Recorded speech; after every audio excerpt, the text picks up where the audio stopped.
Voici le plein sens de cette vie en relation avec l'homme céleste. Il nous faut présenter ce principe de vie dans l'homme céleste en relation avec la parole de Dieu.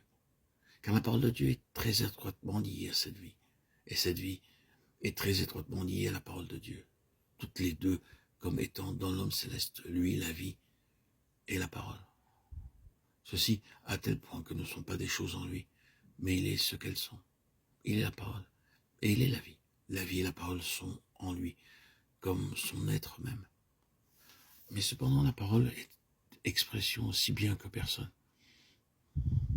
Si vous avez appris la peine de connaître la technique de la question qui est soulevée par l'usage des mots logos et rhéma, vous savez combien il est toujours difficile de faire la différence entre les deux. Vous savez combien ils s'entrechoquent, combien très souvent ils se rejoignent et ils sont un.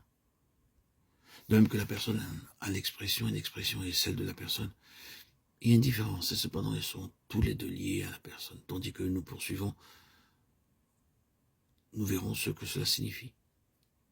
En premier lieu, comme nous l'avons dit, le Seigneur Jésus, en tant qu'homme céleste, fut engendré par la parole.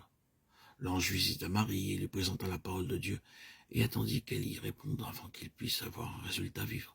Et lorsqu'après la considération et après avoir engagé sa bataille au sujet du problème et de la difficulté et à l'égard du prix à payer, elle répondit « Je suis la servante du Seigneur, qu'il me soit fait selon ta parole. » Alors le Christ vivant fut implanté. Dans la tentation dans le désert, il nous est clairement indiqué qu'à l'arrière-plan des situations, c'était la parole de Dieu qui gouvernait le Seigneur.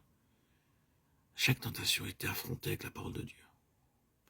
Il est écrit, la vie dépendait de la parole de Dieu. L'homme ne vivra pas de pain seulement, mais de toute parole qui sort de la bouche de Dieu. Matthieu 4, 4. Dans l'homme céleste, la question de la vie est liée à la parole de Dieu. Si vous prenez le contraire de cette proposition, vous savez que l'homme terrestre meurt parce qu'il refuse la parole de Dieu. Sa vie dépend de la parole de Dieu et de son attitude envers elle. Le dernier Adam est placé ici sur la même base, et vu qu'il a affronté les trois tentations avec la parole de Dieu, il est parfaitement clair que sa vie était liée à la parole de Dieu. C'était la parole de Dieu qui gouvernait toute cette expérience et son issue. L'homme céleste fut assailli en vue de l'arracher à sa vie céleste, pour ainsi dire, en l'amenant quelque manière à refuser ou à violer ou à ignorer la parole de Dieu.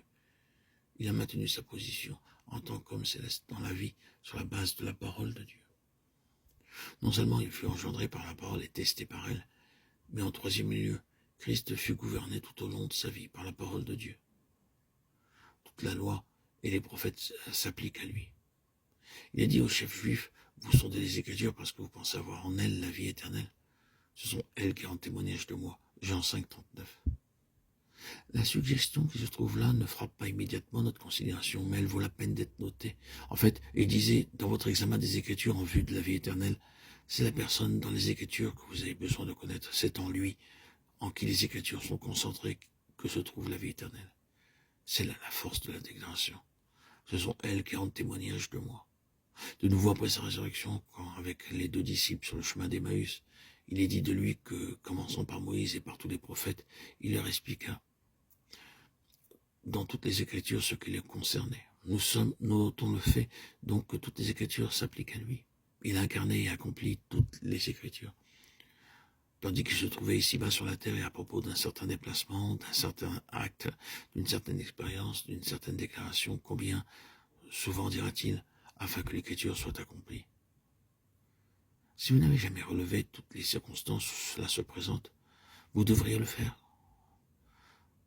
Cela vaut la peine d'être rassemblé.